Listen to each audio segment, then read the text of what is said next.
Do të ndalin tani në një tjetër zhvillim sa i takon edhe gjithmonë kryefjalës për problematikën e ngritur në kushtet e punës, ose më saktë mungesa e kushteve të punës, dhe mos ato teknike që ka raportuar në fakt të gjithë problematikat her paseshme vetëm disa prej forcave politike në vend, por edhe qytetarët. Fakt ne kemi raportuar si media dhe arsye të ndryshme që kanë ndodhur ku disa persona janë plagosur, të tjerë fatkeqësisht kanë humbur jetën. Jo më larg se pak ditë më parë inxhinieri i ndërtimit Guri Dashi, 42 vjeç, humbi jetën pikërisht gjatë orarit të punës në një kantier ndërtimi në autostradën e re Elbasan-Rogozhin, ku paraprakisht dyshohet se inxhinieri ka rënë aksidentalisht nga një urë në të cilën ishte duke inspektuar punimet. Dhe sa do ndalemi mbi këtë çështje, padyshim për të sjellë disa prej problematikave kryesore, por edhe duke dhënë sugjerimet konkrete. Kam kënaqësinë që diskutoj në këtë çast në studio me zotin Alfred Bushi, aktivist i Lëvizjes Bashku. Përshëndetje, kënaqësi. Përshëndetje, faleminderit për ftesën. Fakt, ju her pas here keni evidentuar problematika, keni vënë në fokus edhe gjithë çështjet të cilat lidhen me shëndetin njerëzor në raport me të gjitha punimet që bëhen kryesisht në ndërtime, që ka dhe mungesë të kushteve të punës. Me sa duket, jo gjithmonë thirrjet shkojnë në vesh të drejtë, shkojnë edhe në vesh të shurdhër. Her pas here, për sa kohë kemi ende viktima, kemi edhe po themi persona të dëmtuar gjatë punës. Po, pikëparë falenderoj për që na dha këtë mundësinë për ta ngritur çështjet e punës, le të themi në tërësi. Të falenderoj sepse sot për çështjet e punës, ku futen siguria, shëndeti në punë, paga dhe elemente të tjerë, për këtë nuk flet askush. Ka një heshtje totale si nga ana politikës, po ashtu edhe nga ana mediave. Kështu që të falenderoj për këtë bisedë që do bëjmë sot, pikërisht sepse çështjet e punës janë një emergjencë kombëtare sot. Aktualisht që po flasim, ka 2 protesta të njohura mediatikisht ku po protestohet. Le të themi protestohet për çështjet për kushtet e punës, për kontratën kolektive në Spaq.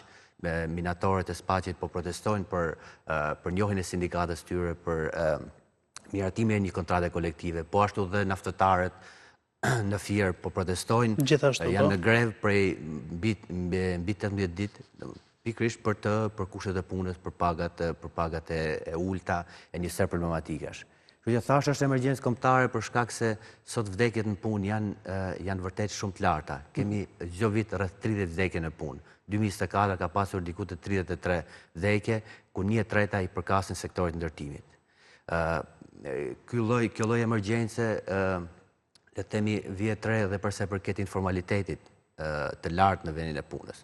Sot, le të themi, rreth 44% e punësuarve janë informal. Këto janë dhënat e organizatave botërore. Atë më lejoj që që më dolen në këtë pjesë të përfshi gjithashtu në bisedë, kam kënaqësinë që të kem në këtë çast ekspertën e ekonomisë, Teuta Nunaj Kortoshi, cilën e përshëndes.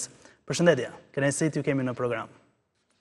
Përshëndetje, ju falenderoj për ftesën. Jam i sigurt që dëgjohet pjesën e parë të diskutimit sa i takon problematikës, po ju pyes zonja Kortoçi pikërisht edhe në raportin e financës, meqense më doli zoti Bushi në këtë pjesë. Së pari, në aspektin tuaj personal si qytetare për problematikën, nuk e di nëse e shihni si edhe ju të tillë, dhe në aspektin e dytë ekonomik, është ndër sektorët sot që është më i paguar, dhe nëse është i tillë, pse atëherë kushtet e punës janë jo të favorshme ose nuk janë të sigura, pra flasim për atë të ndërtimit? Nëse flasim për sektorin e ndërtimit, ku edhe niveli ose arsyet e ndodhjes së aksidente në punë janë disi më të mëdha, dhe për shkak të përfshirjes së punës fizike edhe më të tepërt në krahasim me profesionet e tjera, dhe unë do t'i ndaja në 2 grupe kryesore. Grupi i parë në këtë rast lidhet drejt për drejt me makineritë e punës, cilësia e përdorimit të tyre dhe njohuritë për ta përdorur këtë makineri. Flasim për të gjitha mjetet në tërësi. E para në këtë rast lidhet nëse dhe shumë prej këtyre mjeteve mund të jenë të amortizuar që të shkaktojnë një dëmtim, qoftë në këtë rast të plotë apo të pjesshëm, dhe është një dëmtim në këtë rast që vjen si pasojë e amortizimit, mos mirëmbajtjes së këtyre pajisjeve dhe makinerive. E dyta do të thoja, edhe nëse kemi të bëjmë me rastin e makinerive që janë shumë cilësore ose shumë profesionale, aftësia e përdorimit të tyre, pasi mund të ndodhë një aksident në punë, edhe për faktin sepse nuk dim të përdorin një mjet. Dhe kjo tregon që merret një mjet i cili përdoret nga punojësit të cilët nuk janë të trajnuar ose nuk janë të profesionalizuar për ta përdorur atë. Pjesa e dytë në këtë rast ose grupi i dytë do ta quaj janë arsyet të cilat lidhen me kulturën organizative, qoftë të organizatës, por edhe me kulturën tonë si individ ose si shoqëri.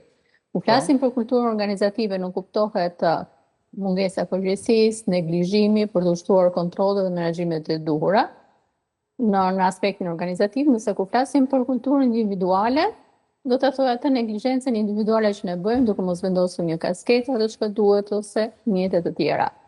Ndaj në këtë rast neve duhet të jemi shumë suksesshëm, shumë të kujdesshëm, sepse në çdo moment mund të ndodhi një aksident, edhe pse jo gjithmonë dhe nuk e urojmë në këtë rast, duhet ta quajmë aksident të rënd kur ndodh pikërisht në humbje në një jetë njerëzore, por ne në këtë rast duhet të jemi kujdesshëm që ta këto aksidentet që janë edhe më të vështirë, që shkaktojnë dëme të riparueshme, dhe për të mos kaluar më tej tek aksidentet të cilat shkaktojnë dëme të riparueshme qoftë tek shëndeti i individit dhe më tej tek aksidentet fatale që janë humbja e jetës së një qytetari ose të një punonjësi. Qartë, zoti Bushi, unë e përcaktova si një punë të mirë paguar, po më duket gabova se etiketova vetëm pronarët. Jo për punonjësit e thjesht që në të vërtet në fakt nuk është se janë në një sektor që e adhurojnë shumë, meqense unë dalëm tek ndërtimi, padyshim ne do flasim në tërësi për gjitha kushtet e punës në çdo lloj sektori, po në këtë pjesë. Po, sigurisht folet vetëm për sipërmarrësit dhe ky është një nga problemet më të mëdha që ka edhe ligjërimi politik dhe publik në tërësi, pasi përqendrohet më shumë tek sipërmarrësi, tek biznesi, tek investimi, nga ana tjetër harrohet ana tjetër që është gjysma, mund ta quajmë mbase edhe më shumë, gjysma e problemit që janë punëtorët. Sot punëtorët e ndërtimit janë ndër më të keq paguarit. Ne kemi bërë një studim për kushtet e punës në ndërtim, cilin presim shumë shpejt do dalin dhe rezultatet. Shumica punëtorëve i quajnë të pamjaftueshme pagat që marrin. Paga mesatare sot zyrtare në ndërtim është diku të 61.000 lek për punëtorët. Pra 600.000 lek të vjetra. Po, paga mesatare zyrtare, por sigurisht pastaj ka në realitet ndodh Kemi buzëqesha se ndërhyri me një herë sepse nuk e shpëton detajt e kësaj natyre, është edhe bruto. Jo, normalisht bruto, sepse po t'jetë neto do thotë është diçka të ndryshësh. Ajo çka është ardhur që marrin qytetarët ose e kanë të ardhur natyre që janë familje, po flitet për bruto në këtë rast zbriten edhe tatimet mbi të ardhurat ose në këtë rast zbriten njëkohësisht edhe kontributet për sigurimin shoqëror shëndetësor, që do thotë më pak lek akoma ngelen në xhepat e punonjësve. E drejtë. Por kjo është një nga arsyet se pse ndodhin aksidentet në punë, që është paga e pamjaftueshme. Çka i shtyn punëtorët, sidomos punëtorët e ndërtimit, që të bëjnë më shumë orë pune dhe të punojnë më shumë dhe për sa i përket intensitetit në punë. Kjo më pas ka pasojat e veta sepse puna e tepërt, le të themi, të lodh, humbet përqendrimin, ka mundim më të madh energji të shpenzuara, le të themi, dhe kjo pastaj shpi edhe në humbje përqendrimi dhe në aksidente me pasojë vdekjen. Shumica, pjesa më e madhe aksidenteve në punë sot në ndërtim janë rënë nga lartësia. Rënë nga lartësia vijnë si pasojë sigurisht kushteve të punës, por si pasojë edhe humbjes përqendrimit punëtorit nga lodha dhe intensiteti i lartë në punë. Zonja përmendi disa prej arsyeve se përse ndodhen aksidente në punë, nëse më lejon do doja të rendisja 3 lloje faktorësh. Kemi faktor teknik, faktor ekonomik dhe faktor politik. Mes faktorëve le të themi kryesor është mungesa e investimeve në sigurinë dhe shëndetin e punë. Sot që flasim në ndërtim, sipas indeksit të kushtit të kushtimit në ndërtim, sot investohet 1% në siguri dhe shëndetin e punëtorëve, që është përqindje shumë e ulët. Në Europë, kjo përqindje shkon nga 2 deri në 5%. Kështu që ky investim i ulët në kushtet dhe sigurinë e punëtorëve është një nga shkaktarët kryesor humbjes së jetës dhe aksidenteve në punë. Ky, përveç se është një dëm ekonomik, por është edhe dëm shëndetësor dhe le të themi për familjet, sepse kemi humbje jetësh. Dëmi ekonomik vjet re në shëndetësi, për shembull. Aksidentet në punë janë dëm për sistemin tonë shëndetësor. Le të themi shkaktohet një ngarkesë. Po është proces zinxhir. Po ashtu vdekjet janë një dëm shumë i madh për familjet, për jetën e personit, sepse është një humbje fatale. Në Europë, dua të theksoj, në Europë kushtet e sigurisë në punë, investimi në kushtet e sigurisë në punë sjellin fitim ekonomik. 1 euro investuar në sigurinë dhe shëndetin e punëtorëve sjell 2.2 euro fitim nga studimet që janë bërë. Që do të thotë kemi rritje produktivitetit nga ana e punëtorëve, kur ai ndjeti sigurt, ka mjetet e duhura të punës, dhe kjo pastaj sjell dhe fitim për kompaninë. Në Shqipëri ndodhe kundërta. Në Shqipëri askush nuk do të investojë në sigurinë e punëtorëve. Po pse ndodhe kundërta? Domethënë këtu ngrihet debati. Pse ndodhe kundërta kur për shembull në sektorin e ndërtimit, meqense u ndalëm këtu, përfitimi nuk është i ulët apo jo? Patjetër. Pra për sipërmarrësit. Nuk kemi në kushtet që do përfshitet zonën Kortoçi në bisedë si për ta pyetur më pas edhe për ato kategori profesionesh që kanë fitime maksimale dhe minimale, por meqense jemi në këtë pjesë, pra fitimi i sipërmarrësit është i lartë, pse do të lejojë të shkojë në këtë pikë. Pra kush ma përgjegjësi? Sigurisht sipërmarrësi e ka nisur biznesin për të fituar para. Dhe ai dëshiron që të fitojë gjithnjë më shumë. Prandaj kjo është arsyeja e parë. Arsyeja e dytë është gjithnjë më shumë në kurriz të qytetarit në duke marrë jetën. Mungesa kontrollit nga ana e institucioneve shtetërore. Sot që flasim, Inspektorati Shtetëror i Punës punon nën, le të themi, nën numrin e përshtatshëm të inspektorëve. Kemi një inspektor për 100.000 të punësuar, që është gjysma e inspektorëve që do i shërbenin, le të themi, mbase edhe më shumë, që do ishte nevojshme për të inspektuar si duhet. Jo vetëm sektorin e ndërtimit, por të gjithë sektorët e ekonomisë. Maqedonia e Veriut ka 1.7 inspektor për 100.000 punëtorë, për të mos folur për Europën që e ka shumë herë edhe më të larg. Çfarë do të thotë kjo? Kjo do të thotë që mungesa e kontrolleve bën të mundur që sipërmarrësit të jenë më të qetë në shkeljet e ligjit, në le të themi në shfrytëzimin e punëtorëve, në mos investimin e kushtet e sigurisë në punë. Sepse vetmja gjë që mund të detyrojë sipërmarrësit është pikërisht kjo. Pra, nëse vullneti yt nuk shkon në këtë drejtim, duhet ta detyrojë ligji. Jo, po kush ta detyrojë kur sot nuk kemi inspektimet e duhura në punë. Madje raportet e Inspektoratit Shtetëror Punës edhe mashtrojnë, sepse thonë që kemi bërë diku për ta dhënë shifrë, thonë kemi inspektuar 19.000 punëtorë për 2024-ën. Që do të thotë 1/3 e punësuar. Mirë po, lind pyetja, po pse ka kaq shumë aksidente dhe vdekje në punë kur ju pas keni bërë gjithë këto investime? Kjo pastaj na shpihet tek pika tjetër që këtu ka mjaft korrupsion. Pra ta thonë edhe punëtorët, ta thotë edhe ma kanë thënë edhe ndërtuesit, që shpesh vinë inspektorët këtu dhe në këmbim të parave blejmë heshtjen e tyre. Sindikatat ndërkohë ekzistojnë Sindikatat apo nuk ekzistojnë, janë inekzistente në sektorin e ndërtimit. Kështu që me sa duket edhe në kushte të tjera të punës, por ndërkohë zonja Kortoçi, domosdoshmërisht punët që janë më pak të paguara janë edhe më të rrezikshme apo nuk mund ta themi këtë? Në këtë rast mund të ketë një lidhje, të themi që janë më pak paguar, sepse mund ta lidhem me një tregues si lidhet me mungesën e kualifikimit të punonjësve. Dhe njëkohësisht me një vëmendje më të ulët menaxhuese. Çfarë do të themi? Një punonjës është më pak i kualifikuar, është më pak njohës kundrejt përdorimit të makinerive ose mjeteve të ndryshme teknologjike ose teknike. Një kompani në këtë rast e cila ka një pagesë shumë më të lartë për punonjësit e tij, pra marrim efektin e kundërt ose rastin e kundërt, e para punonjësit janë më të kualifikuar, do thotë janë shumë më të vëmendshëm, kanë dhe kërkesa më të larta për vendin e punës. Dhe njëkohësisht kompania shpenzon ose investon edhe më tepër, jo vetëm për formimin, trajnimin e tyre, por njëkohësisht edhe për ofrimin e kushteve më të mira. Kështu në këtë aspekt mund të bëja një lidhje. Por nëse do më lejohet që të bijoja arsyetimin e zotit Bushi që ishte në studio, unë do theksoja që arsye shumë themeltare në këtë rast është pikërisht e para baza ligjore që janë në vende dhe e dyta meqense morët rastin krahasues me vendet e Bashkimit Evropian.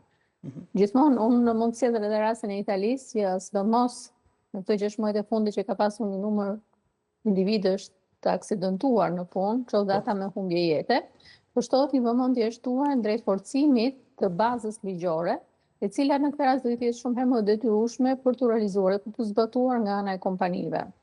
Në rastin e Shqipërisë në këtë rast pikërisht edhe një bazë e pamjaftueshme në aspektin e të gjithë rregullsisë dhe në aspektin e zbatueshmërisë të kësaj bazës ligjore janë arsye të qëndësishme dhe njëkohësisht arsye reale që çojnë aksidente të punë, sepse nëse neve do kemi një kontroll, ne si kompani e marrim në të si një kompani nuk ka nevojë në thonjza që të ketë një kontroll nga jashtë, që mund të jetë një inspektor, nëse ajo do ketë totalisht vëmendjen për të realizuar vetë, sepse së fundi është dhe një dëm i kompanisë, jo vetëm dëm i po, punonjësit. me sa duket nuk e kemi një vëmendje të shtuar nga kompania dhe unë sërish do të ngrej një pyetje tjetër tani, nuk e di me çfarë mund të lidhet, ndoshta ka të bëjë aspekti ekonomik, por diskutojmë së bashku fakti që punonjësit nuk e ngren shqetësimin. Kuptimin deri në atë çast sa mund të zgjidhet një herë mirë se nuk është një shqetësim momental apo jo, kemi bëjmë me jetë njeriu që larg qoftë rezultat fatale. Absolutisht po.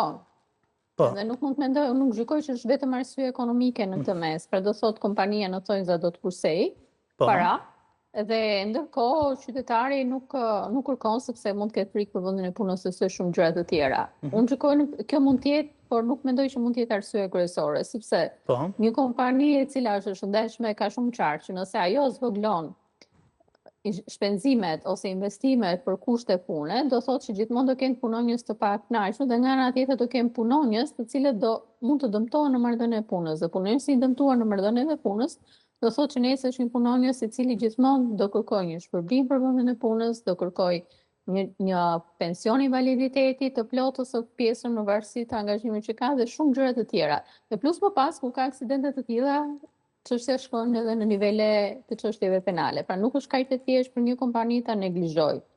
Ndaj në këtë rast do ta lidhja faktorin ekonomik me faktorin kulturor, kulturor në nivel organizate, në nivel shoqërie dhe më tej në nivelin bazik që është individi. Individi që ka kërkesë neve, se ne jemi të pagodeshëm ndonjëherë në familjet tona.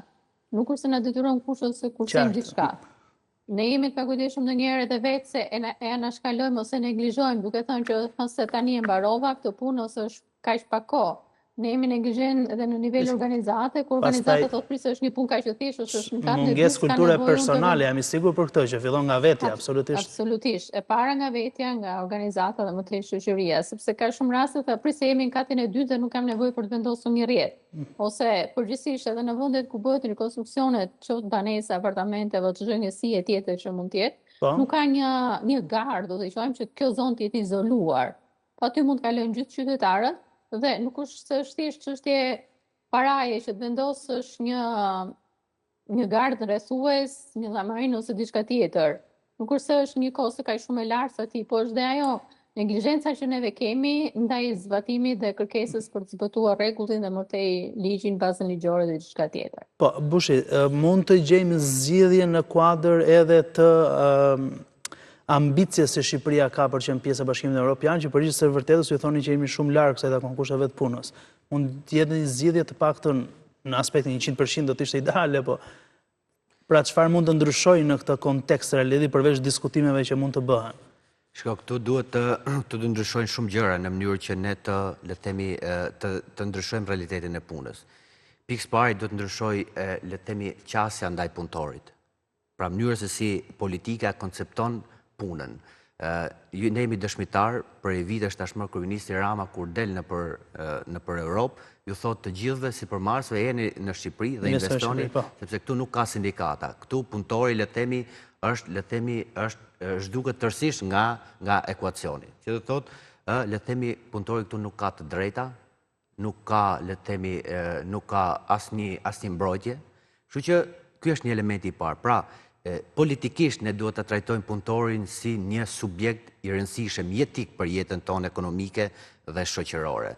Pastaj, e tjetra është, duhet që këtu të kemi investimet dhe vëmendjen e duhur në aspektin teknik për kushtet e sigurisë në punë, në mënyrë që t'i afrohemi Europës pikëpari në këtë, le të themi, veprimtari kaq të rëndësishme shoqërore siç është puna. Nëse, si që thash, rritja e inspektorëve dhe mbi gjitha ne duhet përpiqemi ta rithemelojmë një ministri pune. Në 2013 kur kryeministri Rama ka ardhur në pushtet, gjëja e parë që ka hequr ka qenë Ministria e Punës dhe ka themeluar një kabinet veçantë për sipërmarrjen. Ne do ishim plumtur sikur sipërmarrja kishte funksionuar ashtu si duhet, mirëpo kemi parë pastaj që e gjithë vëmendja ka shkuar tek oligarkët dhe tek ajo ekonomi le të themi e pashëndetshme shoqërore.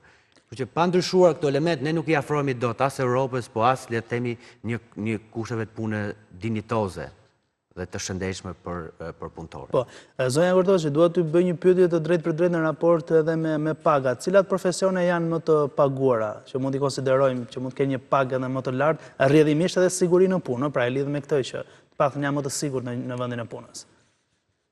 Nëse dhe do flasim profesionet më të paguara, realisht janë profesionet të cilat janë IT-ja, janë profesionet që janë në fushën e sigurisë, njëkohësisht janë profesionet financiare, por nëse ne do flasim për dominat e tyre në punë, pra edhe pse mund duket një punë komode, një individ që punon në sektorin financiar, që do thot ai gjithmonë punon përpara një ekrani, ose ndoshta edhe më shumë se një ekrani, gjithmonë përpara shifrave dhe me radhë.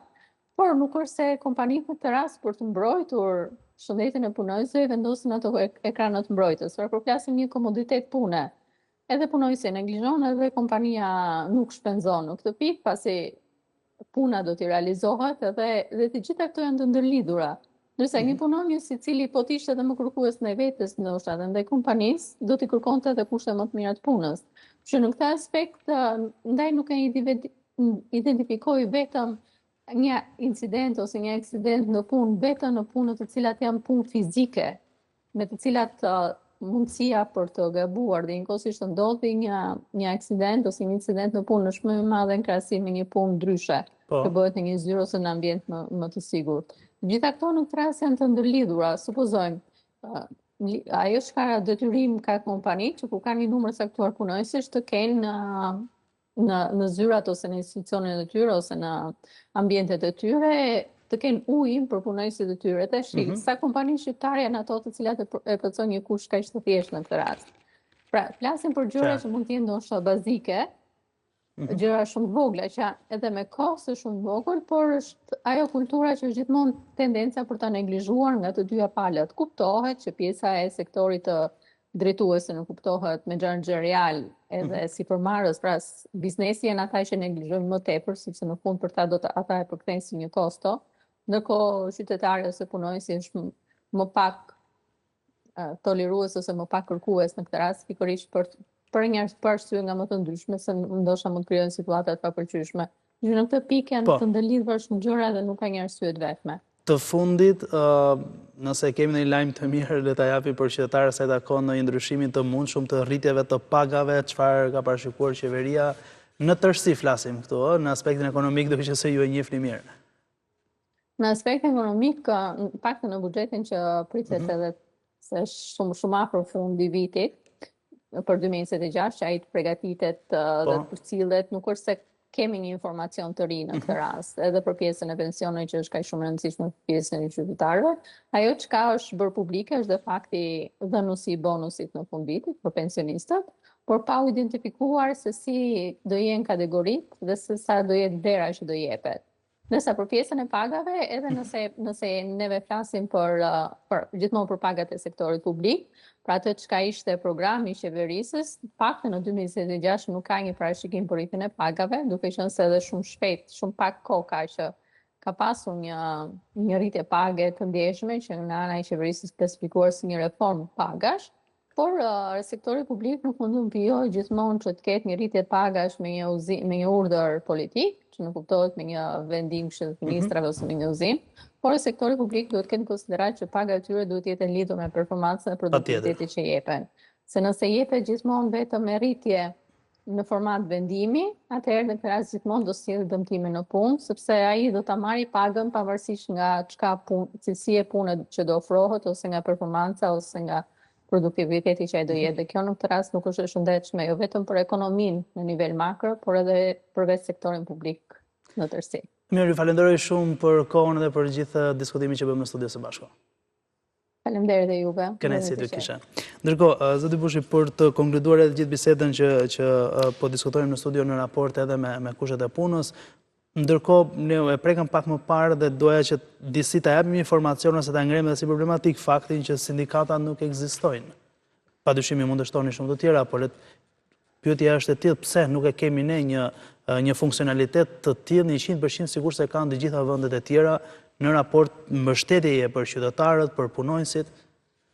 Unë thash pak më përpara që sindikatat nuk ekzistojnë në ndërtim në tërësi, po ka disa sindikata, por janë formale, janë sindikata të verdha, si quhet, që janë sindikata që nuk mbrojnë drejtat e punëtorëve, janë ose të themeluara nga pronarët, ose nga punëtorët, por që nuk janë funksionale. Kjo situatë vlen për gjithë sektorin e punës në Shqipëri. Kemi disa konfederatat mëdha sindikale, të cilat janë jo funksionale, janë të kontrolluara në shumë raste nga politika, janë të korruptuara, bojnë marrëveshje të fshehta me sipërmarrjet dhe nuk mbrojnë interesat e punëtorëve. Kjo gjë shihet qartë nga gjendja e punës në Shqipëri, gjendja e punëtorëve në Shqipëri. Mjafton të shikojmë vetëm këtë dhe e kupton që sindikatat ose nuk ekzistojnë, ose nëse ekzistojnë janë tërësisht jo funksionale. Që ky është problemi i madh. Jo se nuk duan punëtorët.